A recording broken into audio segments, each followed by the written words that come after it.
La chronique juridique, une présentation de PME Internotaire Montmagny. Des conseillers dynamiques et efficaces, 4 notaires et une avocate au 111 avenue Collin, 88 248 14 14.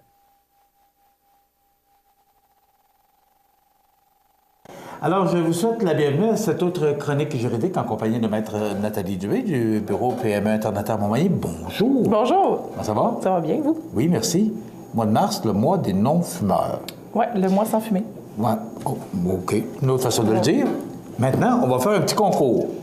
Oui, j'ai décidé ce matin un petit quiz, de faire un petit quiz. Oui, donc, petit vrai quiz. ou faux? Vrai ou faux? Alors, moi, je vais poser la question et Maître Dubé, vous allez nous répondre par vrai ou faux et nous donner l'explication. Oui.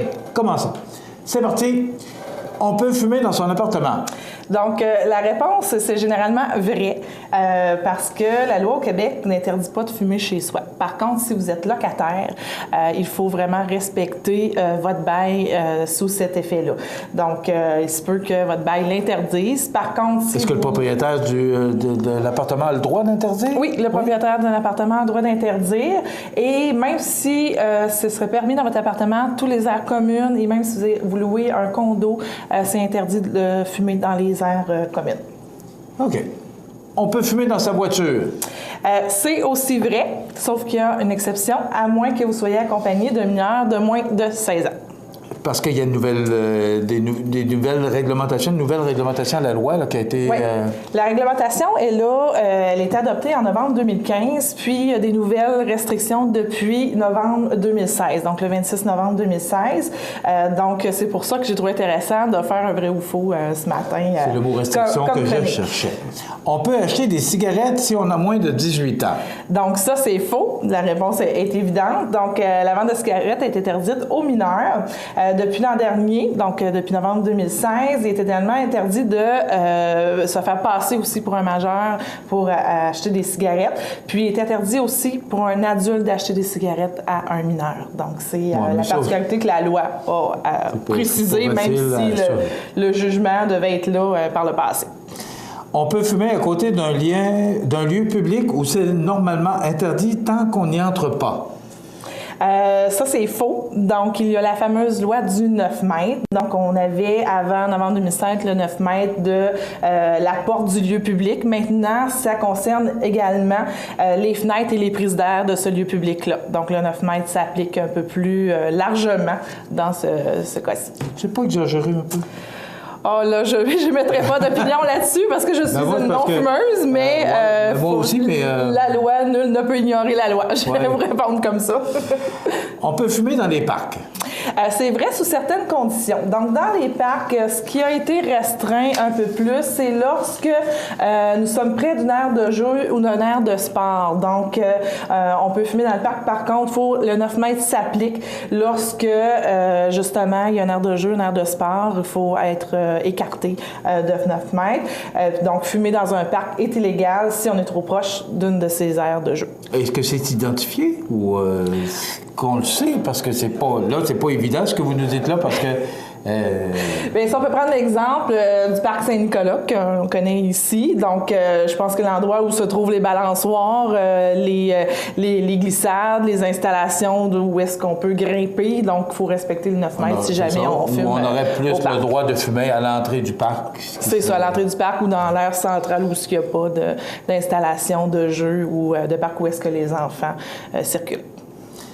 La loi sur le tabac ne s'applique pas aux cigarettes électroniques. Donc ça peut être une croyance qui s'avère fausse. Donc depuis le début novembre 2015, la cigarette électronique est soumise aux mêmes règles que la cigarette ordinaire, si je peux appeler ça comme ça. Donc il est interdit de vapoter partout où il est interdit de fumer. Donc c'est de la même manière que la vente de cigarettes électroniques aussi est interdit aux mineurs. Donc c'est une nouvelle réalité, ce genre de cigarette-là. Donc, c'est aussi interdit comme la cigarette ordinaire. On peut fumer sur la terrasse d'un bar si elle est installée dans la rue. C'est faux également. Il est interdit de fumer sur toutes les terrasses depuis le 26 mai 2015. S'il s'agit d'une cour intérieure ou d'une terrasse couverte, donc la cigarette est également interdite dans ce lieu-là. On peut fumer la chicha dans les bars qui l'autorisent. Qu'est-ce que c'est que la chicha? La chicha. Excusez-moi ce matin. Donc, la chicha, c'est une manière de fumer le tabac, donc tabac liquide mélangé avec de l'eau, où est-ce qu'on a une espèce de j'allais dire de pipe ou de contenant pour inhaler le tabac. Vous voyez que je suis pas très connaissante en matière de fumage. Donc, la question était, est-ce que c'est autorisé dans les bars? Est-ce qu'on peut fumer dans les bars ou est-ce que c'est autorisé? C'est vrai, mais il faut faire attention. Les salons de cigares, de tabac, de pipe, de chicha doivent être à détenir un permis valide. Donc, pour que ce soit autorisé, c'est interdit, bien sûr, aux mineurs, encore une fois, et on doit se conformer à toutes les conditions du permis pour que ce soit autorisé dans les bars comme ça. Il faut avoir 21 ans pour acheter des cigarettes mentholées. Donc ça, c'est une particularité aussi qui est un peu plus nouvelle. Donc c'est faux, c'est illégal pour tous. Donc depuis le 26 août 2015 également, la vente de tabac, cigarettes, tabac à chicha comporte une saveur, c'est interdit. Donc la seule exception concerne la cigarette électronique où est-ce que là, il peut y avoir des liquides parfumés. Par contre, pour la cigarette, je vais utiliser le même terme que tout à l'heure, ordinaire, c'est vraiment interdit depuis que la loi est en vigueur. On peut fumer dans un bar, un restaurant ou un club si un espace a été prévu pour ça. Donc ça, c'est faux. On l'a vu tout à l'heure. La loi vraiment interdit tout espace fermé à l'intérieur d'un bar, d'un restaurant, d'un club pour fumer.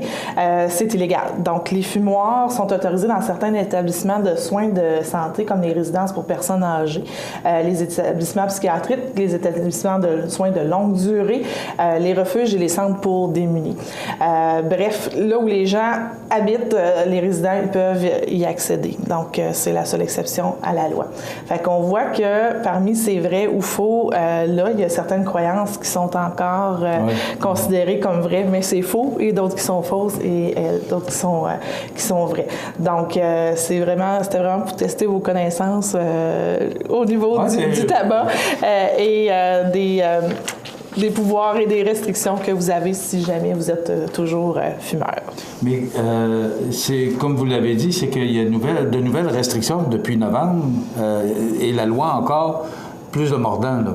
Oui, on vient vraiment restreindre les endroits où est-ce que les gens peuvent fumer. C'est bien sûr que la communauté de fumeurs se rétrécit de plus en plus. Donc, il y a beaucoup d'investissements qui ont été faits en prévention, puis en mettant l'accent sur le fait que c'est nocif pour la santé. Donc, et aussi tous les personnels médicaux, santé sociale également, mais beaucoup l'accent pour justement une vie sans fumée.